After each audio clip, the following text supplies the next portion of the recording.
श्रीराम राम रामेति श्रीराम राम रामेति रमे रामे मनोरमे रमे रामे मनोरमे सहस्रनाम तत्तुल्यं सहस्रनाम तत्तुल्यं रामनाम वरानने रामनाम वरानने।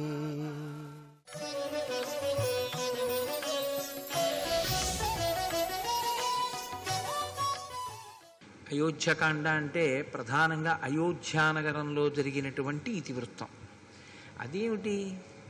శ్రీరామాయణం రామచంద్ర ప్రభు అయోధ్యలోనేగా ఉండాలి. మిథిలానగరంలో సీతారాములకి వివాహం అయితే వాళ్ళ తర్వాత ఎక్కడ ఉండాలని మనం కోరుకోవాలి? అయోధ్యలోనే ఉండాలి. ఆయన అయోధ్యనే పరిపాలించాలి.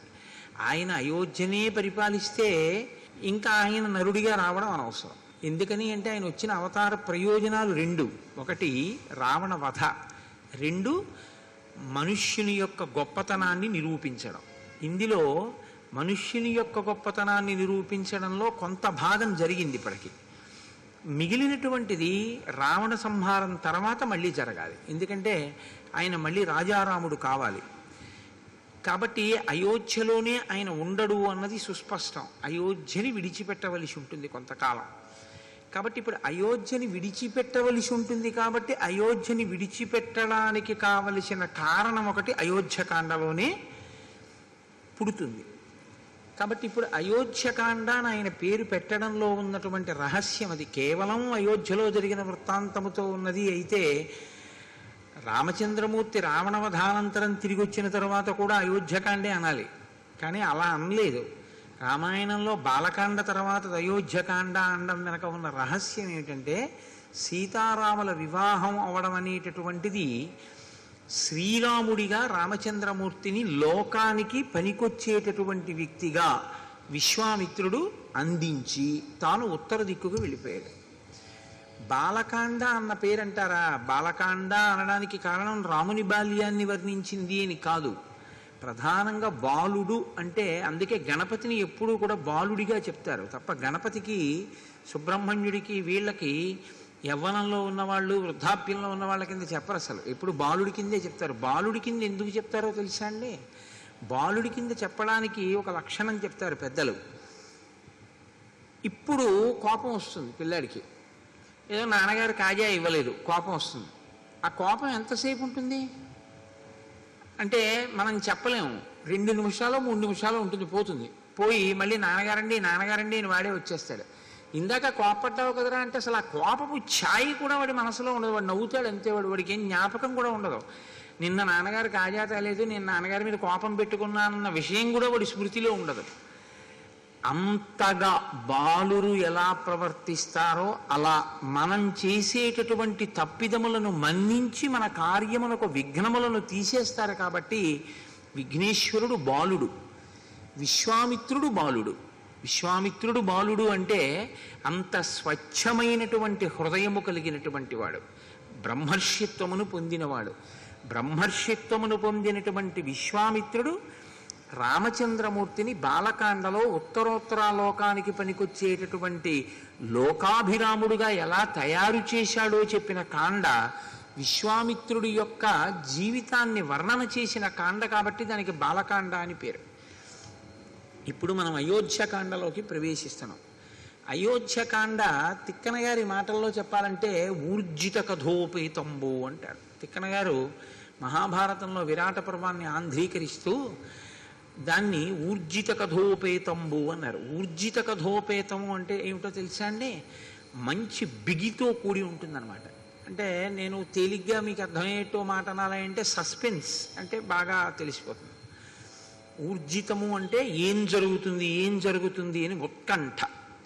అన్నీ బాగున్నట్టుంటాయి కానీ ఎక్కడో ఏదో జరిగిపోతోందని అనుమానం.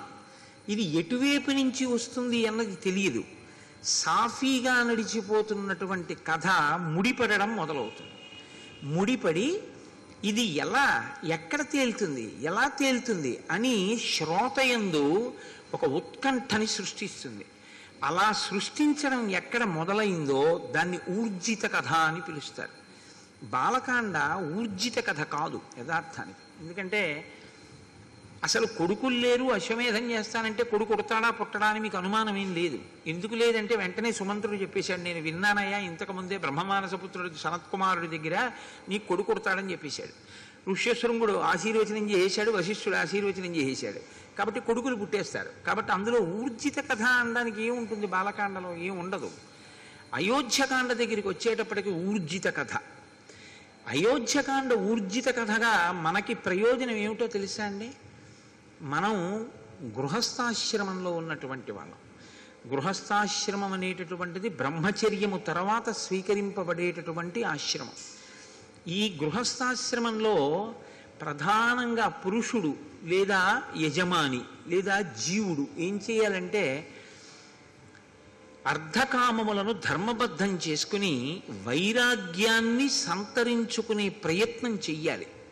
కాబట్టి ధర్మం అంతా గృహస్థాశ్రమంలోనే ఉంటుంది. పట్టుకోవలసింది, అనుష్ఠించవలసింది అంతా ఇక్కడే. బ్రహ్మచారిగా ఉన్నప్పుడు ఏమిటంటే గురువుగారి దగ్గర నేర్చుకోవడం ఒక్కటే ధర్మం, అంతే. అంతకుమించి ఇంకా బ్రహ్మచారికి ఏముంటుంది? ఇంకేం ఉండదు ఆయనకి. కానీ గృహస్థాశ్రమంలోకి వచ్చేటప్పటికి చాలా జటిలంగా ఉంటుంది ఆ స్థితి. చాలా జాగ్రత్తగా ఉండవలసి ఉంటుంది గృహస్థాశ్రమంలో. కాబట్టి ఇప్పుడు రాముడు గృహస్థాశ్రమ ప్రవేశం చేశాడు, సీతాదేవిని చేపట్టాడు. కాబట్టి ఇప్పుడు రాముడు ఒక గృహస్థుగా ఎలా ప్రవర్తించి చూపిస్తాడు.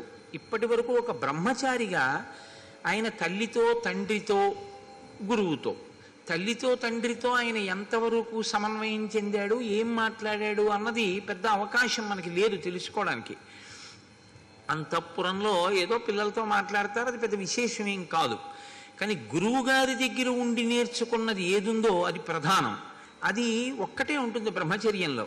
గురువుగారు చెప్పింది వింటూ ఉండడం, గురువుగారి దగ్గర నేర్చుకుంటూ ఉండడం. అది జరిగిందా లేదా?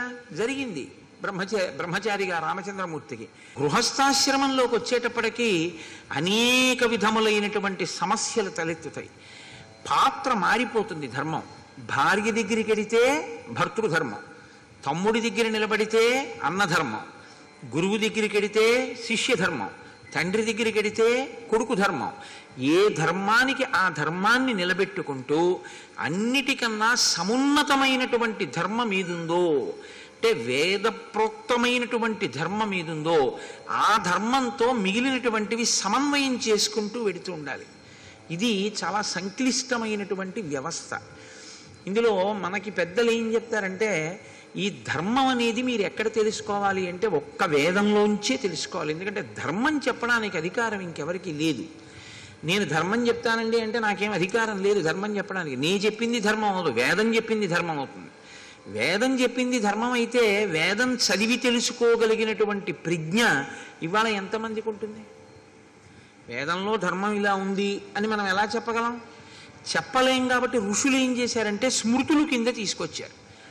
గౌతముడు ఒక స్మృతి రచన చేశాడు, దాన్ని గౌతమ స్మృతి అంటారు.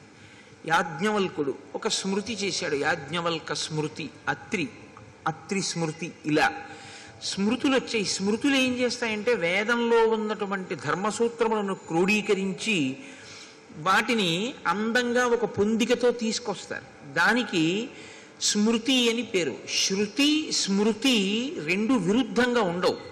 శృతిని స్మృతి అనుసరిస్తుంది. శృతిని స్మృతి ఎక్కడైనా తిరస్కరిస్తే దాన్ని మనం పాటించవలసిన అవసరం ఉండదు, ఎందుకంటే అది ధర్మ విరుద్ధం అవుతుంది.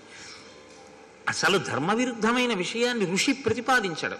కాబట్టి శృతికి స్మృతికి మధ్యలో ఏదైనా భేదం ఉందా అంటే అది ఉన్నట్టు నీకు కనపడుతోందేమో, కానీ పెద్దల దగ్గర ఆశ్రయించి నువ్వు తెలుసుకుంటే ఆ భేదం ఉండే అవకాశం పెద్దగా ఏముండదు. ఋషి ఎప్పుడూ మన ప్రయోజనం కొరకే మాట్లాడతారు. కాబట్టే రఘువంశ కావ్యంలో కాళిదాసు గారు ఓ మాట అంటాడు, వేదాన్ని స్మృతి ఎలా అనుసరించిందో అలా నందినీ ధేనువుని దిలీప మహారాజు అనుసరించాడు అన్నాడు. శృతేరివార్థం స్మృతి రన్వగచ్చత్ అన్నాడు. శృతి యొక్క అర్థం వేదం ఏం చెప్పిందో దాన్ని స్మృతి అనుసరించినట్లు దిలీపుడు ఆ గోవుని నందినీ ధేనువుని అనుసరించాడు అన్నాడు.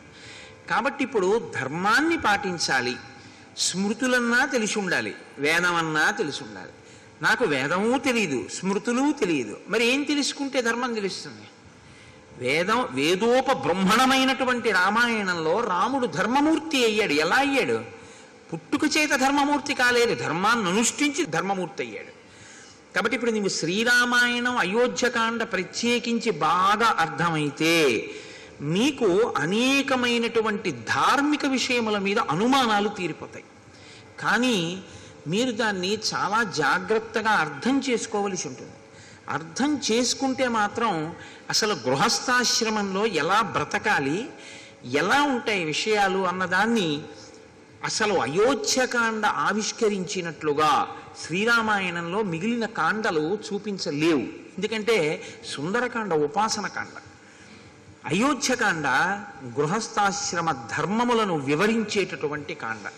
అందుకే అయోధ్యకాండ ప్రధానంగా ఎవరు విని తీరాలి అంటే గృహస్థాశ్రమంలో ఉన్నటువంటి వాళ్ళందరూ వినాలి, గృహస్థాశ్రమంలోకి వెళ్ళే వాళ్ళందరూ వినాలి. అంటే మినహాయింపు ఎవరికి ఉంటుంది? బహుశా ఉంటే శ్రీరామాయణాన్ని ఆదరణతో వినేటటువంటి సన్యాసికి తప్ప మిగిలిన వాళ్ళందరూ వినవలసింది. అంత గొప్ప కాండ అయోధ్యకాండ. కాబట్టి ఊర్జిత కథోపేతంబు, ఇక్కడే రసకందాయంగా ఉంటుంది. అంటే కథ ఒక కొత్త పుంత తొక్కి అవతార ప్రయోజనం వైపుకి నడుస్తుంది. అది ఎలా నడుస్తుందో, ఎంత గమ్మత్తుగా నడుస్తుందో మీరు ఇప్పుడు అవధరించేటటువంటి ప్రయత్నం చెదురుగాని. అన్ని ఋతువుల యందు సుఖమును అనుభవించుట, ఈ మాట కొంచెం జాగ్రత్తగా మీరు పట్టుకోవాలి. మీకు సుఖంగా ఉందా అండి అంటుంటారు. ఈ ఫ్యాన్ పెట్టి మీకు సుఖంగా ఉందా అండి అంటారు. అంటే మీరు బాగా గుర్తుపెట్టుకోండి, అది ద్వంద్వము అని గుర్తు. ఖ అంటే ఆకాశం, సంస్కృతంలో ఖ అంటే ఆకాశం. ఆకాశానికి మార్పు ఏమి ఉండదు అసలు, అది ఎప్పుడు అలాగే ఉంటుంది. దానిలో మబ్బులు వచ్చాయనుకోండి, మీకు ఇప్పుడు ఆకాశము మేఘావృతమైంది, ఆకాశంలో మబ్బులు తొలగిపోయాయి అనుకోండి, ఆకాశము నిర్మలంగా ఉంది. ఆకాశం ఏమైనా మారిందా? ఆకాశం ఏం మారలేదు. మబ్బులు కమ్మాయి, మబ్బులు పోయాయి. ఖ అంటే ఆకాశం, సు ఖ అంటే మనస్సు, ఖ అంటే ఆకాశం, సు ఖ అంటే బాగున్నట్టు నీకుంటే సుఖ. ఆ సు కాసేపటికి బాగుండనట్టు అనిపిస్తే దుఃఖ. ఖ అలాగే ఉంది, ముందున్న సు మారింది, దు మారింది, అంతే. ఇది పట్టుకోవడమే వైరాగ్యం వైపు వెళ్ళడానికి మొదటి మెట్టు. ఎందుకంటే సు ఎప్పుడూ సుగా ఉండిపోయింది అనుకోండి, సత్యమై కూర్చుంటుంది. ఈ సు దు రెండు తీసేసి ఖాగా ఉండిపోయాడు అనుకోండి, వాడే జ్ఞాని, అంతే. ఇది మీరు పట్టుకోవడంలోనే ఉంటుంది. కాబట్టి అన్ని ఋతువులలోనూ సుఖం అనుభవించేది అంటే ఆయా ఋతువులలో ఏది తీసుకుని ఎలా ఉంటే సంతోషంగా ఉంటుందో అలా వాళ్ళు ఉన్నారు. శీతాకాలంలో ఏసీ వేసుకు పడుకున్నాడు అనుకోండి, పిచ్చాడు అనుకుంటారు.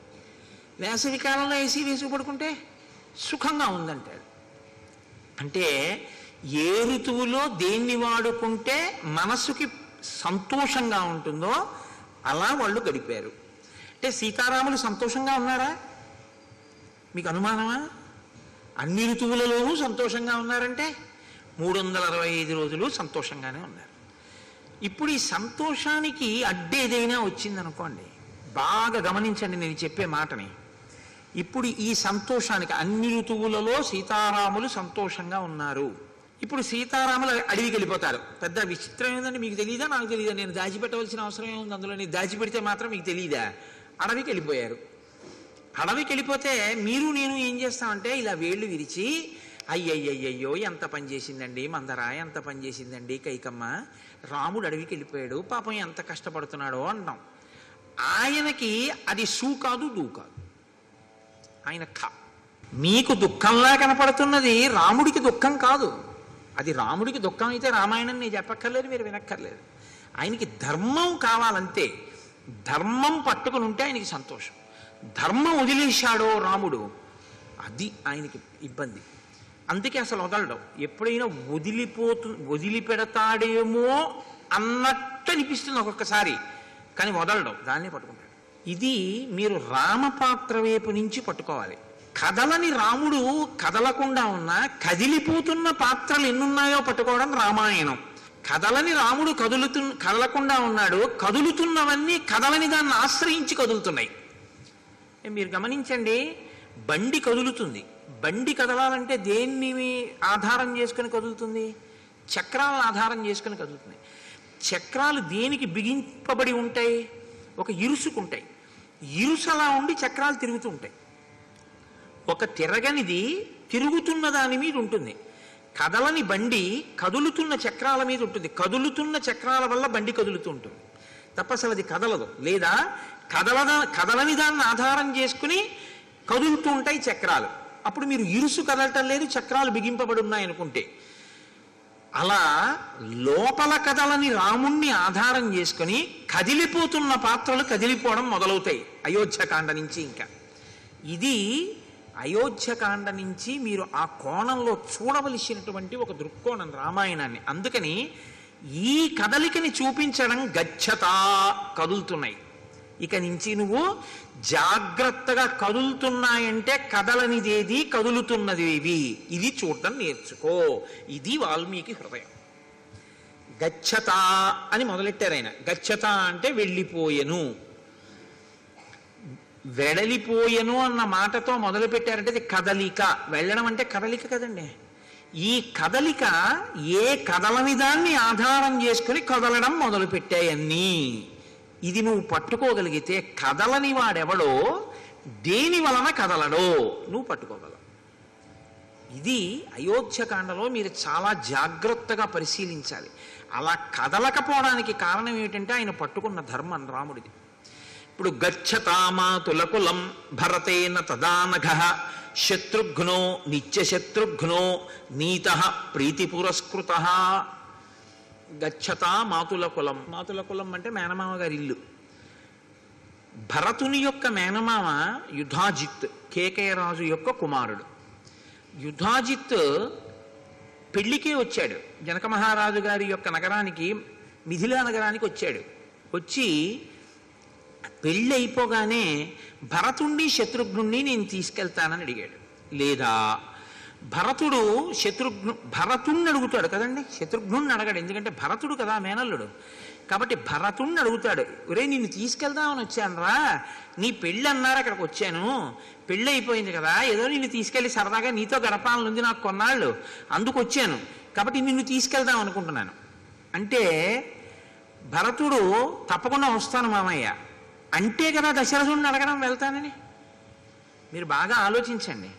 ముందు అసలు భరతుడు ఒప్పుకుంటే కదండి దశరథ మహారాజు గారిని అడగడం. దశరథ మహారాజు గారు భరతుడిని పిలిచి నువ్వు మీ మేనమామ ఇంటికి వెళ్ళిపోని అనరు. ఎందుకనరు? ఒక్కటే కారణం, కొత్తగా పెళ్ళయింది. తన భార్యతో కలిసి వచ్చాడు అయోధ్యకి, మాండవితోటి. శత్రుఘ్నుడు శృతకీర్తితో వచ్చాడు. పిలిచి ఒరే మీ ఇద్దరు మేనమామ ఇంటికి వెళ్ళండి రా అని ఎందుకంటాడు ఆయన మధ్యలో? అనడు. కాబట్టి ఇప్పుడు యుధాజిత్ భరతుడిని అడిగాడు, భరతుడు దశరథుడిని అడిగాడు, దశరథుడు వెళ్ళన్నాడు. ఇది ఊర్జిత కథోపేతంబు. అలా అంటాడా ఏ తండ్రి అయినా? ఇప్పుడేమిట్రా మేనమామ ఇంటికి, మొన్ననే కదా పెళ్ళయింది, కొత్తగా నలుగురు వచ్చారు, కోడళ్ళు, ఏదో సంతోషంగా ఉన్నాం కదా, ఇప్పుడు నువ్వు వెళ్ళిపోతానంటా ఏమిటి? పైగా మీరు ఆలోచించండి, భరతుణ్ణి దశరథుడు పంపించేశాడు అనుకోండి. బాగా ఆలోచించండి మీరు. భరతుణ్ణి సరే వెళ్ళు మేనమామ ఇంటికి అన్నాడు. రాముడు సీతమ్మతో, లక్ష్మణుడు సుమిత్రతో, శత్రుఘ్నుడు శృతకీర్తితో అక్కడే ఉంటారు. కొడుకు కోడలు కూడా లేకుండా ఉండిపోయింది ఎవరై ఉంటారు? కైకమ్మ అయి ఉంటుంది. కైకమ్మ అంటే దశరథ మహారాజు గారికి మహా ఇష్టం, ముగ్గురు భార్యల్లో ప్రియపత్ని ఆయనకి. ఇప్పుడు ప్రియపత్ని దగ్గరికి ఆయన రోజు రాత్రి అక్కడికే వెడతాడు, పెద్ద భార్య దగ్గరికి కూడా వెళ్ళాడు. కౌసల్య చెప్పింది ఆ మాట. కైకమ్మ దగ్గరికి వెడితే కైకమ్మ ఏముంటుంది, ఏమండే వాడినేమో మీరు పంపించేశారు, ఇల్లు చిన్నపోయింది, కొడుకు లేడు కోడలు లేదు, వాళ్ళిద్దరూ సంతోషంగా ఉన్నారు, నేను చూడండి ఎలా ఉన్నానో అంటుందా? అందా? కాబట్టి కైకమ్మను అడగకుండా సరే నువ్వు వెళ్ళిపో అంటాడా? అన్నాడు.